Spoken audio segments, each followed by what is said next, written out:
कुछ खास छिपा है इसमें, इतिहास लिखा है इसमें, कुछ खास छिपा है इसमें, मर्यादा है कोई वादा है, विश्वास रखा है इसमें। सात फेरों से मिला ये तो उपहार है, मेरा श्रृंगार है, मेरा श्रृंगार है, मेरा श्रृंगार है, मेरा श्रृंगार है। मंगलसूत्र, मंगलसूत्र, मंगलसूत्र, मंगलसूत्र, मंगलसूत्र,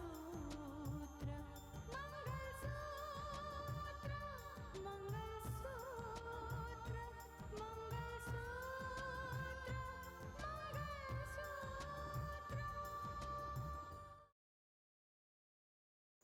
और तुमने ऐसा तूफान मचाया है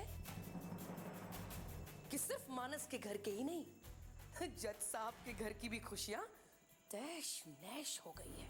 आज भी मेरे पास वो वीडियो है जिसमें राकेश को रिश्वत लेते हुए देखा गया है। लेकिन अगर राकेश जिंदा है तो वो सामने जरूर आएगा। जिसे मैं राकेश बनाकर सामने लाऊंगा, जिसे मैं दुनिया के सामने राकेश साबित करूंगा, वो राकेश आएगा जिसका चेहरा बदला नहीं होगा, जिसका चेहरा वही होगा।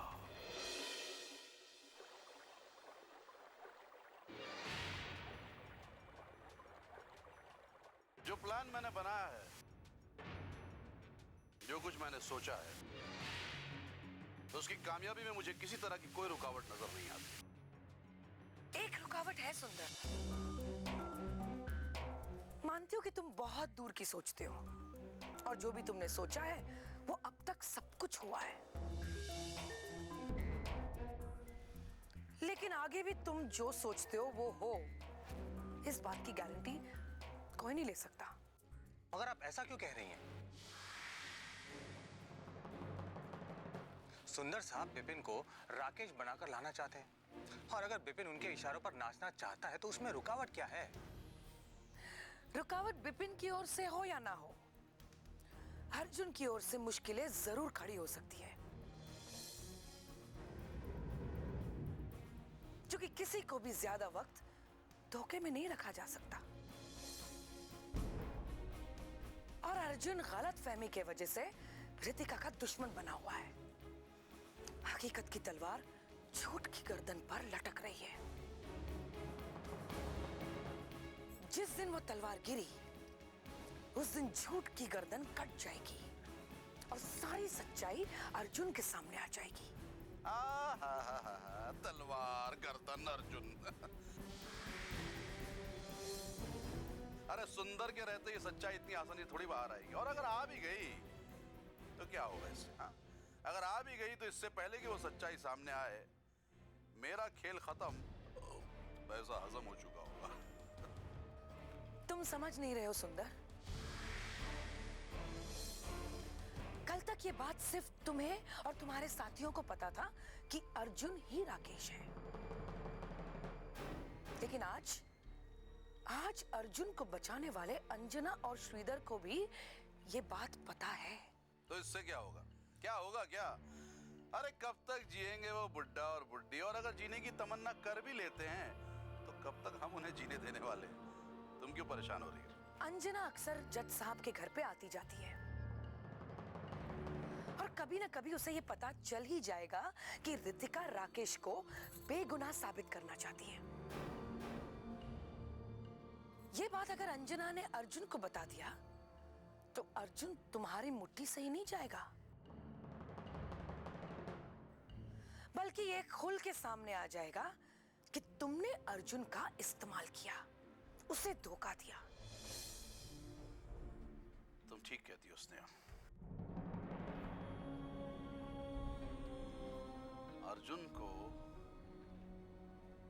ये बात पता न चले, इसके लिए क्या रास्ता है? उसका सिर्फ एक ही रास्ता है, किसी न किसी तरह अर्जुन को उन लोगों से अलग कर दिया जाए। I think you are right Kundan. हमें किसी भी तरह से वो पपलू और टपलू अंजना और श्रीधर को अर्जुन से अलग करना होगा। हाँ सुंदर, और अगर ऐसा नहीं किया गया तो अर्जुन तुम्हारे हाथ से कभी भी निकल सकता है। जल्द से जल्द अंजना और श्रीधर को अर्जुन की जिंदगी से दूर करना होगा। और एक बात का ख्याल रखना सुंदर, अगर अर्जुन के सामने सच्चाई आ गई तो वो पहले रितिका को बता देगा, और फिर क्या होगा भगवान ही जाने।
हे महादेव,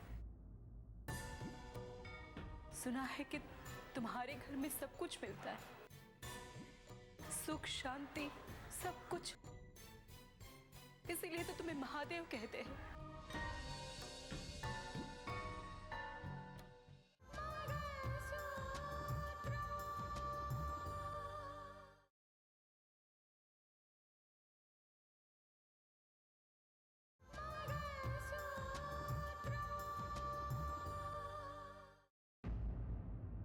हे महादेव, सुना है कि तुम्हारे घर में सब कुछ मिलता है, सुख शांति सब कुछ, इसीलिए तो तुम्हें महादेव कहते हैं।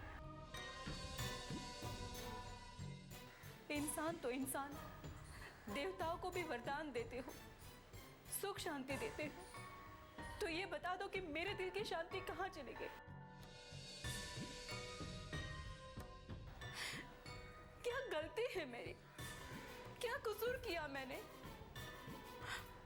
यही ना कि सबके लिए अच्छा चाहती हूँ, सच्चाई के रास्ते पर चलना चाहती हूँ, सबके लिए सुख और चैन चाहती हूँ मैं। यही कसूर है मेरा,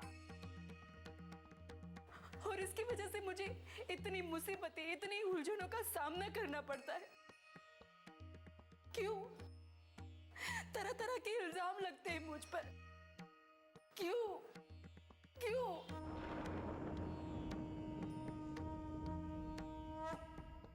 आप तो सब जानते हो ना। आप मुझे बताओ, कहाँ गलत हूं मैं?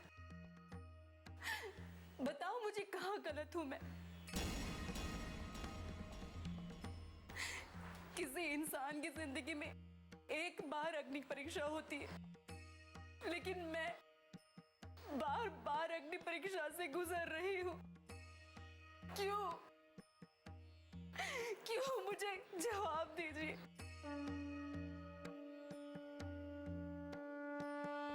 अब तो मुझे ऐसा लगता है कि मैं जिस पथ पर चल रही हूं ना, वो एक अग्निपथ बन चुका है जो कभी नहीं थमेगा।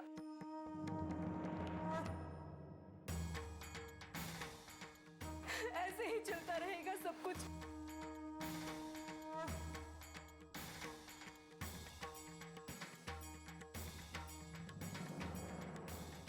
मैं आपके आगे एक विनती करने आई हूं भगवान। अगर आपके आगे कोई दिल से प्रार्थना करे तो वो चाहे वो आप उसे देते हो।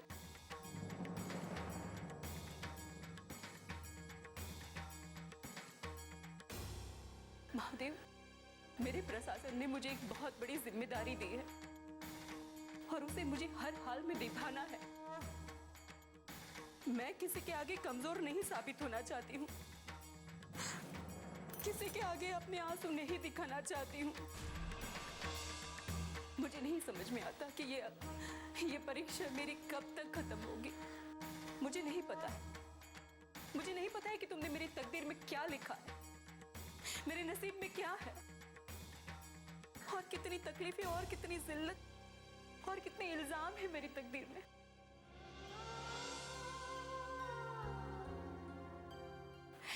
वैसे तुम तो सब कुछ जानते हो, सबके दिल की बात जानते हो ना, तो मेरे दिल की बात भी जानते ही होंगे। मैंने जिंदगी में हर कदम पर समझौता किया है, तुम जानते होंगे। माँ बाप ने कहा जिंदगी अकेले नहीं काटी जाती, दूसरी शादी कर लो। मेरी मर्जी नहीं थी, लेकिन फिर भी मैंने समझौता करके दूसरी शादी की।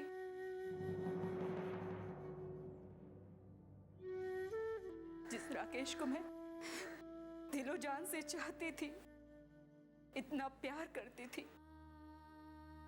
लोगों ने कहा वो जिंदा नहीं है, इस दुनिया में नहीं है, कब तक अकेली रहोगी। जबरदस्ती की और मेरी दूसरी शादी करवा दी। आज वही दुनिया वाले कहते हैं कि राकेश जिंदा है। मैं किस पे भरोसा करूं? भगवान, मुझे शक्ति दो, मुझे शक्ति दो ताकि मैं सच्चाई तक पहुंच पाऊं।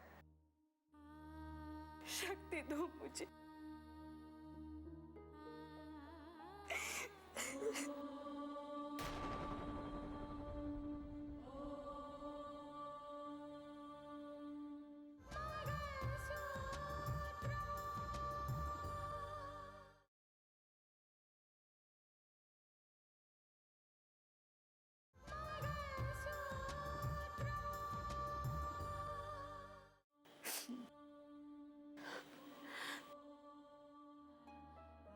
तुम्हारे दर से कभी कोई खाली हाथ नहीं गया।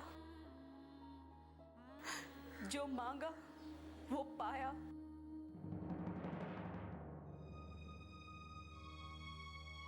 आज भी इसी आस के साथ जा रही हूं कि तुम मेरे दिल की बात जरूर सुनोगे। कोई और समझे ना समझे, तुम जरूर समझोगे।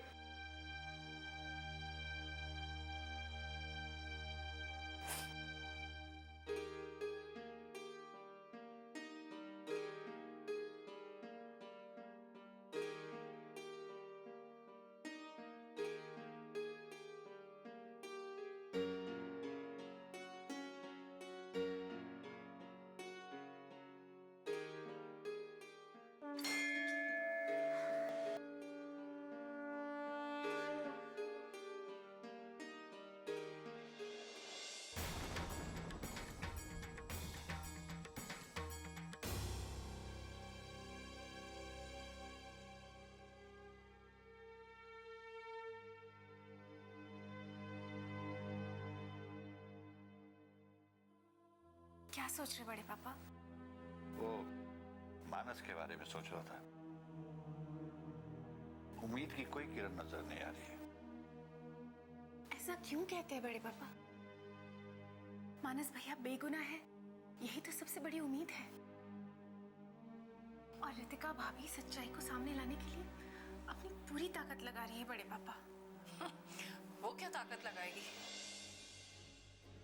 और वैसे भी आज तो बात और उलझ चुकी है, जब से वो हकीकत सामने आई है कि उसका पहला पति राकेश जिंदा है। नहीं सुजाता, अभी तक ये नहीं पता कि इस बात में कितनी सच्चाई है। बिना आग के धुआं नहीं होता जेठ जी। जहां धुआं है तो आग जरूर होगी। वैसे भी रितिका पहले से ही राग अलापती थी अपने पहले पति के लिए। और अब तो ये पता चल गया है कि वो जिंदा है, तो अब तो रितिका ही बता सकती है कि वो क्या करना चाहती है। आप फिर से रितिका भाभी पे इल्जाम लगा रही है ना माँ? लेकिन मैं जानती हूँ कि रितिका भाभी मानस भैया को बचाने के लिए दिन रात एक कर रही है।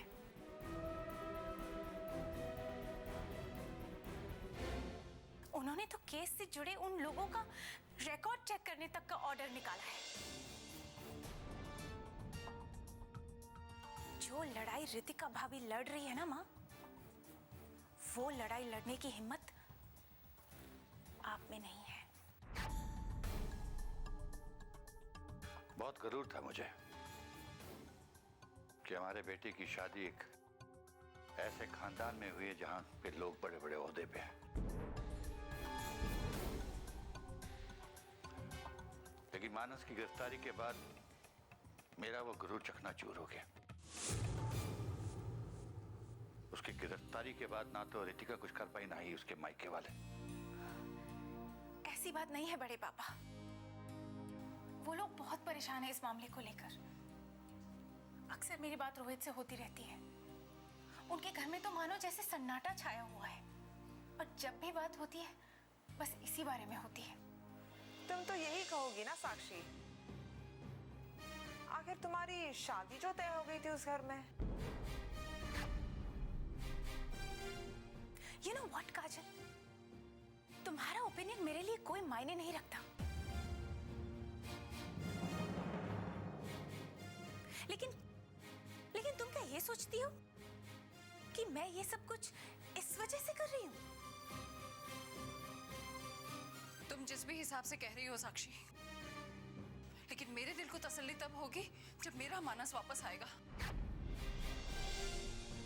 हाँ साक्षी, क्या रितिका के घर वाले मानस को वापस ला सकते हैं? हाँ, ला सकते हैं।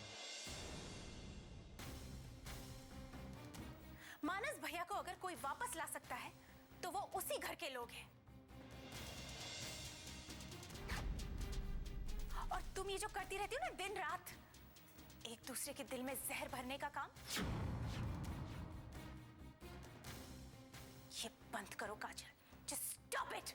साक्षी,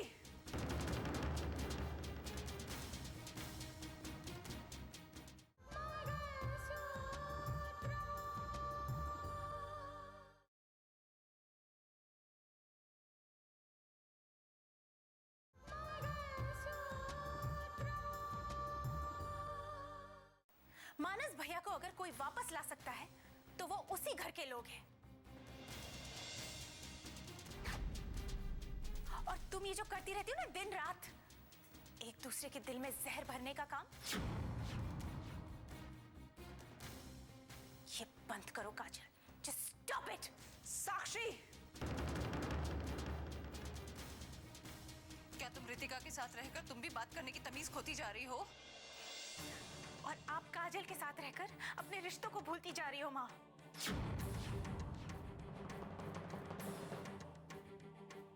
क्यों लाए थे काजल को इस घर में?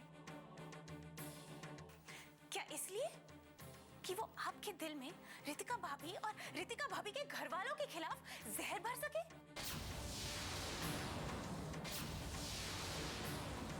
जवाब दीजिए माँ, क्यों लाए थे काजल को इस घर में?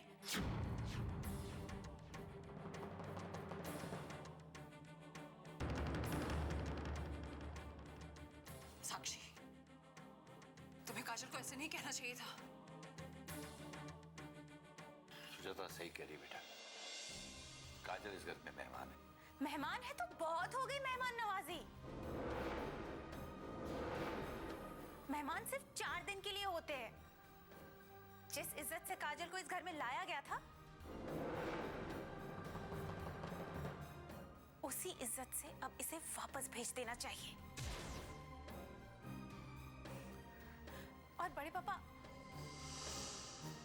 आप तो ये बिल्कुल नहीं चाहेंगे ना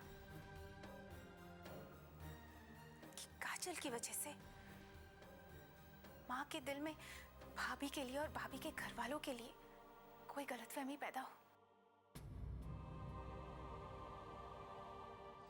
नहीं चाहेंगे ना ये तो। ठीक है, आप सब लोग अगर यही चाहते हैं तो ठीक है, मैं काजल को वापस भेज देती हूँ।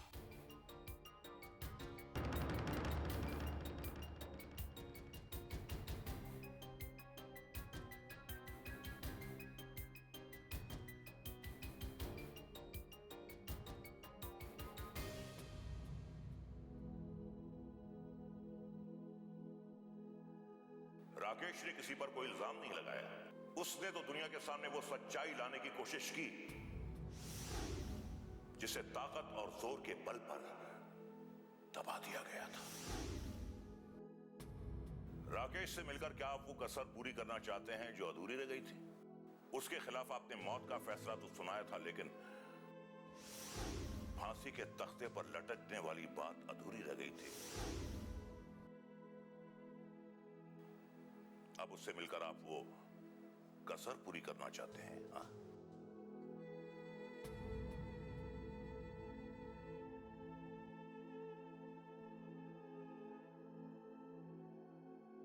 क्या हुआ? आपके राजेश्वर जी से बात हुई कि नहीं? राकेश के बारे में कुछ बताया उन्होंने? कुछ पता चला कि नहीं कि आखिर कौन है जो हमारी रितिका को बदनाम करने की कोशिश कर रहा है? शारदा, राजेश्वर हरगिज राकेश को हमारे सामने नहीं आने देगा। उसकी नजर में तो हम पहले से उसके दुश्मन हैं, और अब तो राकेश ने भी रितिका को दुश्मन साबित कर दिया।